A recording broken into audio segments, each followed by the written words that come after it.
First of all, for those unaware, Battlefield 3 is a first-person shooter that came out in October 2011. It has large-scale maps, and players can make use of various vehicles. It has already sold many million copies, won most e-gaming awards out there, and is expected to be the FPS of the year. The game's single player is a cinematic-style campaign, accompanied with flawless graphics, environments, and music.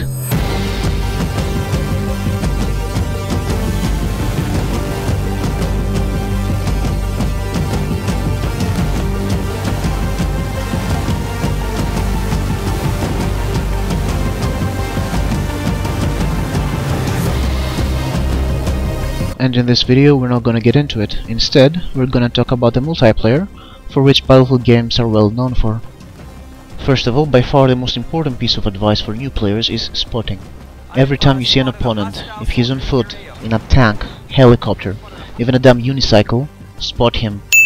Just center him and press once in the PC the Q button, in PlayStation 3 select, and Xbox 360 the back button. Instantly, a triangle appears above his head that's gonna follow him wherever he goes for some time, except if he gets cover, and which will be visible by everyone in your team. In this way, you make life harder for the opponent and his demise more likely, even if he manages to bring you down. If after that you don't get him, but a teammate does, you get points as well just because you opened your eyes, and you can gather a lot of points from spotting. Some people, usually players that don't tend to be high in the scoreboard, do not spot because they are afraid of losing the kill. However, this seldomly happens if you know what you're doing, and it's logical, since at the time of the spot your teammates don't have him targeted like you do, so most of the times you have the advantage. Otherwise, it's possible that you wouldn't get him anyway, so you wouldn't get any points, and would make things harder for your team. Overall, it helps your team exert itself, and it is then that you'll see it's easier to shoot down more opponents, and so getting far more points.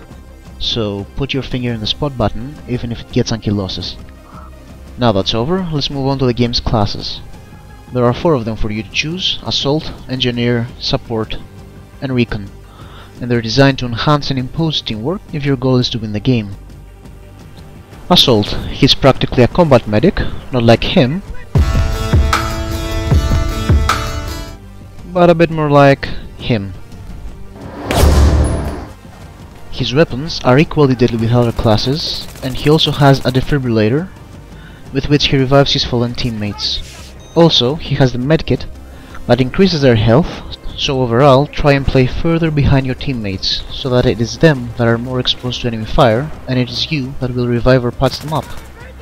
You're gonna do this not because you're Mother Teresa and you enjoy helping people, but because you're gonna get a lot of points, rank up, and unlock what the game has to offer a hell lot quicker. Engineer. He is in possession of a blowtorch, with which he can repair friendly vehicles, destroy enemy ones, and also harm infantry. He has an RPG, that is an anti-vehicular weapon, and can be used in a more imaginative fashion. Battlefield 3 includes an environmental destruction system, which you can take advantage of to prevail in the battlefield. You can separate parts of walls onto enemies' heads, create new passages and shooting pathways that your opponents won't expect. Also, the engineer has mines, with which he can set traps to destroy enemy vehicles, and to be effective with this, you have to be mainly hidden, so that the enemy drivers don't spot you, apart from when it's too late for them to react. Always have a way to escape, and if they actually see you, do not take shelter behind walls or objects that can be destroyed. Support. He's the only one in possession of light machine guns. These are weapons that deal a lot of damage, and have high bullet capacity with which they cause mayhem. Also, he has explosives that are detonated remotely or with movement, and you can use them as the engineer does, to destroy vehicles, demolish walls, and set traps. To take advantage of your explosives, move like the engineer in a way you're not easily visible, and when setting traps, try not to set the explosives in obvious spots, but conceal them, using your surroundings. Most important is that he has the ammo box, to resupply his mates with all kinds of ammunition, bullets, rockets, etc. Place it on crowded spots, such as next to flags, bomb sites and defense lines. Finally, he has a mortar that shoots over great distances. Under no circumstances do not sit with the mortar still at some point, usually just outside the base, and shoot whatever you see in the map. Use the mortar for 1 or 2 shots when you know where the enemy is out in the open, and immediately relocate, because whenever you shoot with a mortar you are visible in the enemy map, and so an easy target for enemy mortars and infantry that has sneaked behind your teammates' lines, and there's always someone that will have. Recon. He's the closest thing you get to a sniper. He has a high-powered rifle with a high-powered zoom for deadly shots over long distances. Also, he has a motion sensor that is placed on the ground and detects enemy movements until some distance around it, except if they're crouching or are prone. Finally, he has a radio beacon that is used to determine a position that your squad can spawn at. Mainly, try to be at a long distance from the enemy lines. Your scope will shine whenever you target someone, so do not stay for a long time in the same place, so that they do not know your exact position and do not come close enough to be a problem. You can combine this with radio beacon relocations to allow your squad to attack the enemy from different locations, something that will definitely make it more difficult for the attacks to be countered. Because you play from such a long distance, you see a larger part of the location and have more chances to spot opponents and also their movements as a whole, so report to your team where the enemy is and also what they may be planning to do, mostly in team games. Regardless of class, when a player dies, his gun falls on the ground and another player can pick it up. However, it's something more than a gun. It's the total equipment he had at the time, something that you can take advantage of depending on the situation.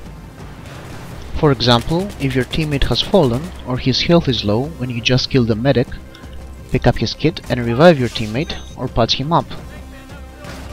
If you killed an engineer and you hear a vehicle nearby, pick up his kit so you can use the RPG, and so on.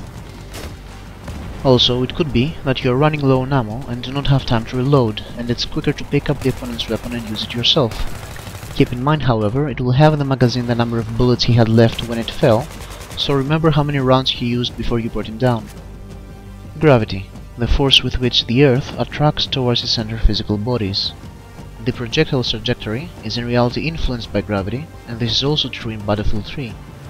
So the further away the target is, the higher you have to aim for the projectile to hit it.